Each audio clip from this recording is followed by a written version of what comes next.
morning. Welcome to Singapore and welcome to our vlog Cattle and Travel. New day, new experience and a new destination. Singapore is one of the developed nations of Asia. It is a city state in Southeast Asia. That means it is a city and also a country. Singapore is a multifaceted society. It's multilingual, multi-faith, multinational. It is truly a melting pot of cultures from around the world. With a population of about 6 million, Singapore as a country is comprised of one main diamond-shaped island, and then it is surrounded by about 60 additional islets which form the entire country. Singapore is located south of Malay Peninsula and north of South China Sea. Singapore lies on major shipping lines through the Singapore Strait and hence has developed as a major port in the area that has developed commerce and trade through Singapore. Singapore has also established itself as a hub for the airline industry. So Singapore Airlines was long known as world's best airline before some of the Middle Eastern ones came in, and hence a lot of travel happens through Singapore. Singapore has also established itself as a financial hub because of favorable tax structure. A lot of banks and financial institutions have set shop here. In fact, it is headquarter for most of the APAC region of those banks and financial institutions. But that is not all. Singapore has also invested heavily into its tourism industry. They've brought in the best of the world tourist attractions out here. They've developed an entire island for tourists, Sentosa. Overall, the purpose of Singapore's government during its entire development was not to rely on one single source. So they've got commerce, they've got industry, they've got finance and services, they've got tourism. So a multifaceted society in all ways. Singapore was not always like this. It started as a small fishing village in ancient times when a prince came through hunting for a lion and impressed by the lion named it as Simhapura. Simhapura translates to the lion city or the land of lions, roughly from Sanskrit. Gradually the name transpired, number of changes, and finally landed as Singapore, still called the lion city. Singapore has also had a good colonial past like all its peers from Asia. It was first a British colony when they identified it as a major port. Then it converted into a Japanese colonies in 42 when Japan attacked the region, but had to surrender back to Allied forces in 1945. Finally, in 1965, Singapore took breath as an independent nation, its own constitution, flag, and elections. Singapore, we wouldn't bore you with a lot of history or geography, but we thought it's important for you to know this part, and now we'll go to the next sections which you are really interested in. How do you reach Singapore? Primary way to reach Singapore is definitely by air, and it's not far from any part of the world given the connectivity that it has. But there are waterways and roadways available as well for some of the countries, especially neighboring ones. Like Malaysia has a bus service that runs from Singapore which takes you to Kuala Lumpur in about 6 to 7 hours. Then there are ferries that run between Indonesia and Singapore and between Thailand and Singapore as well. At the Langkawi port, luckily we found the Singapore Airlines flight which was pretty economical, pretty affordable, so we picked it up. It's a full-fledged airline, one of the best airlines in the world. So for visa, right? Visa can be a big headache for some of the countries, but Singapore is pretty easy. You've got two options. One is if you know someone in Singapore who is already there as a permanent resident or is working there, they can apply on your behalf, and sometimes it takes less than a couple of hours to get that visa because Singapore is obviously a developed nation, so they've got our systems and identities in place, so you can easily get visa through them. But what if you don't know anyone in Singapore? It is still pretty easy. You can go to the Singapore consulate website. We'll share the link in the description. You'll find a list of agents that have been onboarded by the Singapore consulate. You can reach out to any one of them. They'll share you a list of documents which is pretty easy. We'll share more details in a separate video for visa itself. But you provide them all the documents, you fill in a simple form, you give them passport, they send it out to their consulate and then get the visa done. Generally it takes 1 to 3 days at max, but we would recommend having about 7 to 10 days just in case there's an issue. So when you're coming to a new country, there are certain logistics that you need to take care of, without which going to that country may not be as fruitful. Some of the things that we think are important are getting the right currency, getting the SIM card so that you are still connected to the network somehow. what's the fooding options. We also consider accommodations and transport within the city or the country as an important item, but we cover them as separate sections. But let's talk about these three things here. So in terms of currency, Singapore runs on Singapore dollar. So wherever you hear dollar from now on, it's mostly Singapore dollar. It is about 61, 62 rupees. Now how do you get Singapore dollar is your choice. For most other Southeast Asian countries, we generally carry US dollars and get them exchanged at the airport of the destination. But Singapore dollar is pretty popular currency, so you can get it exchanged in India at good rates as well.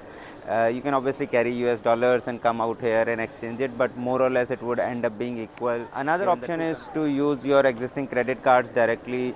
There is no place in Singapore that does not accept cards. We could do the entire trip without having cash in our pockets. You only need cash to load your EasyLink cards, because we tried our Visa card to pay for MRTs and buses, and there was hardly any difference in the prices that were being charged, so we should be pretty good.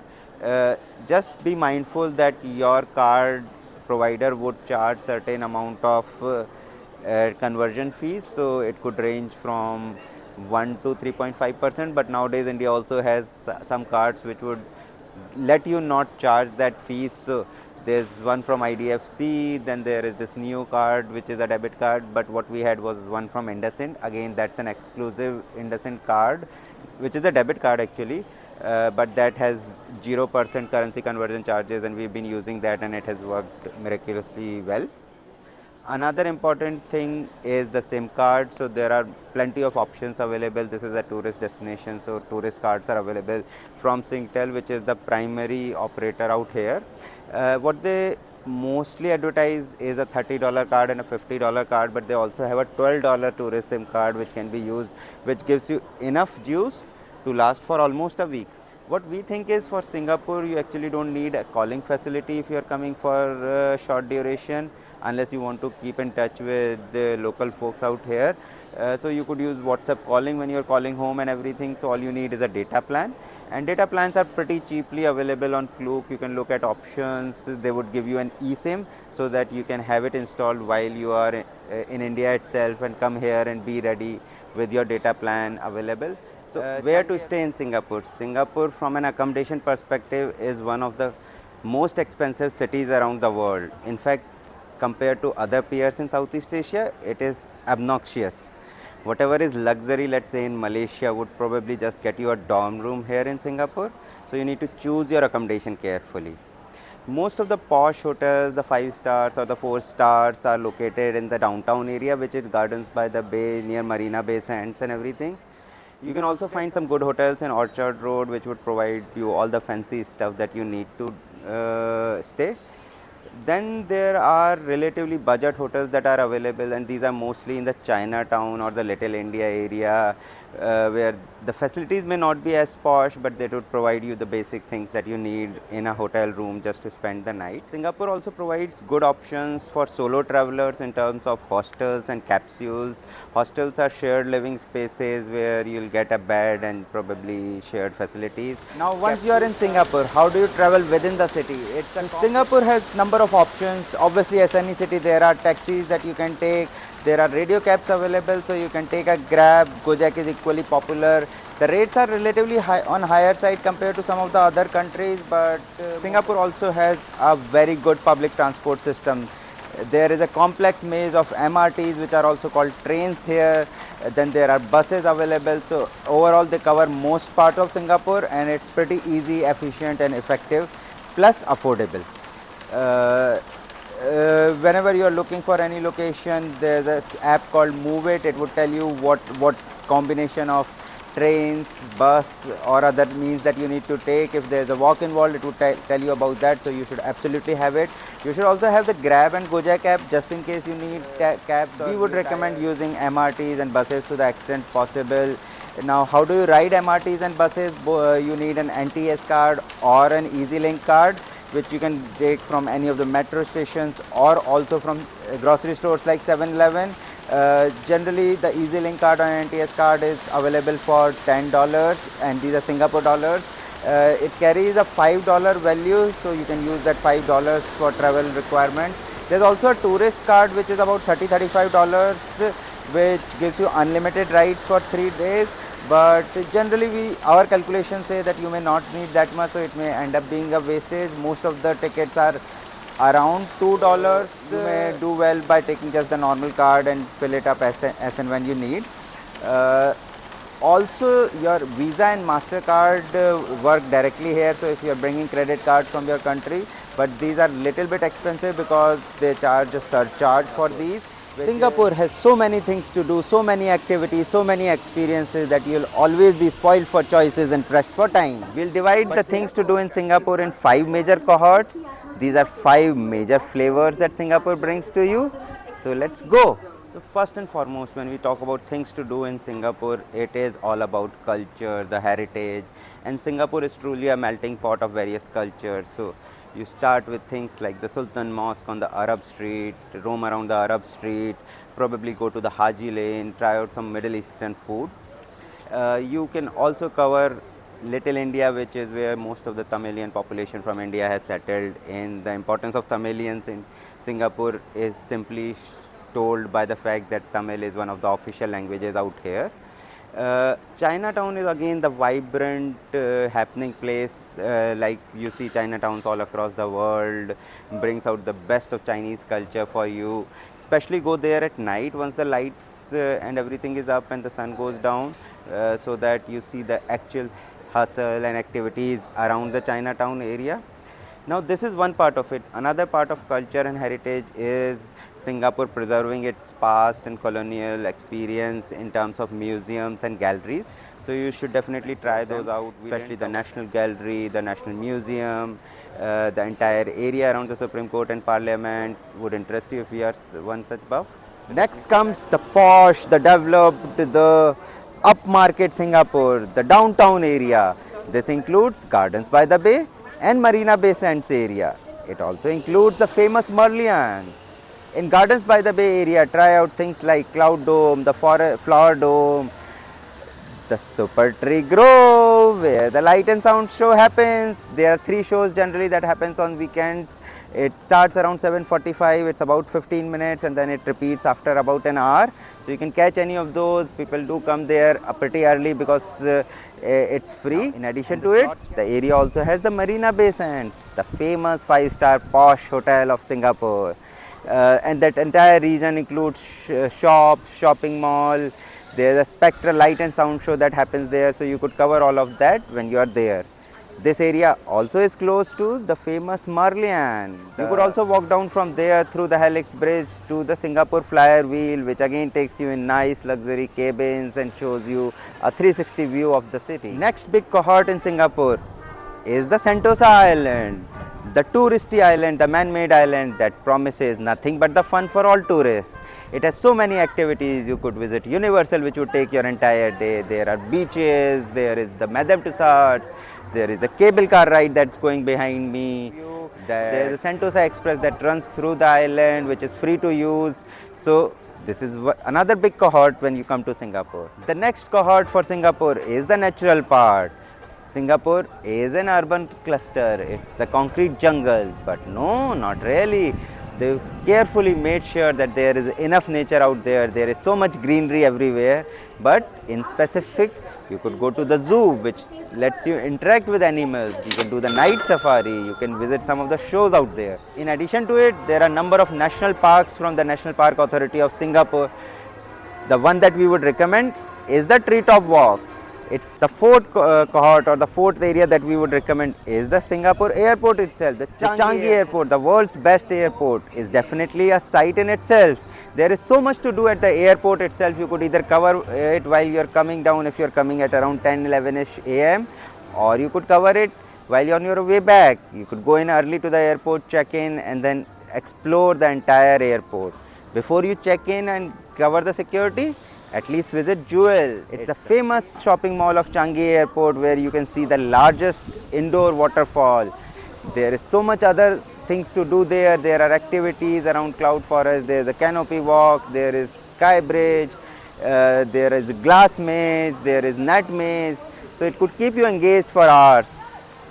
within the airport itself there's butterfly park, there are other activities for kids, so spend at least 3 to 4 hours in this area itself. Shopping is another big cohort in Singapore. Singapore and shopping go hand in hand, right? You can find all the brands from world over here. You can get all the varieties that you need as long as you have money in your wallet. There are options in plenty. There are shopping malls all around. You can go to shops at Marina Bay Sands. There are options at Vivo City where you'll board the Sentosa Express.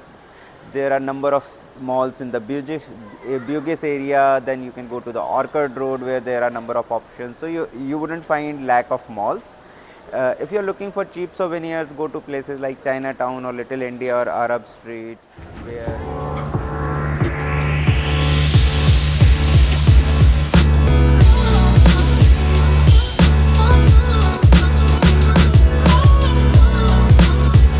While we enjoy the science behind sound in that diagram behind us, let's talk about some of the things that you should remember whenever you're visiting Singapore. And we've taken some notes so that we don't forget any specific points. But first things first, even before you fly for Singapore, probably fill out your SG arrival card. You can do it at Changi as well because you've got free Wi-Fi, but you can fill it up to 3 days in advance. So why not complete it at home itself and land here smoothly and then pass through immigration, which is a pretty easy process. Another thing is, and none of these points are in any order, we've jotted them down as we went through them. Water is available almost everywhere in all the shopping malls where you can refill your bottle, so you can go sustainable. It's pretty easy, especially if you are traveling on a budget. Visa and MasterCard are your primary friends here if you are planning to use public transport. There would be slight additional fees involved, which is about $0.6 per day, which for SIM we think only data is good enough for Singapore because you actually don't need to call anyone or cab drivers if you're traveling primarily by public transport. So accommodation is definitely at a premium here, so choose it wisely. Obviously look for the affordability, but also make sure that you are okay with the facilities. If a particular accommodation is coming cheap, it definitely has some kind of issue. Never ever step out in Singapore without a raincoat or an umbrella. It can rain at any time. The 3 days that we spent here, it rained almost half of the first day and a few hours on the third day. So always have your umbrella handy. Also carry a jacket because Singapore is a tropical, hot and humid climate in general. So most of the indoor air conditioning is designed to make it pretty cool. In case it gets really moderate outside, those air conditioning become pretty chilly sometimes, and you may want to have enough protective layers. Also have a pair of good walking shoes for yourself because you'll walk a lot if you're taking public transport. MRT stations are big enough, and then you'll have those connections between the buses and MRT stations, or 2 MRTs which would need walking. There are certain attractions which are very close to each other, so it does not make sense to get a cab or a bus. Another important thing is Singapore is a multi-faith society. There are people from all cultures and religions that live here closely, so make sure you adhere to those customs and anything that they believe in, respect their faith. Hope you liked our video from Singapore. We've tried to provide you all the basic details that you need to plan a trip here. It is a wonderful destination developed specifically from tourist point of view. There's so much to do. Hopefully you're tempted to plan a trip. If you've got any questions, we're more than happy to answer them. Just leave them in the comments. Please like the video. If you've not already subscribed to the channel, please do subscribe. That definitely encourages us to build more content. Until we bring you new destination, tune in, look at our other videos, and feel free to reach out to us if you've got any questions or just want to talk. Until our next destination comes in, we'll say goodbye from Singapore.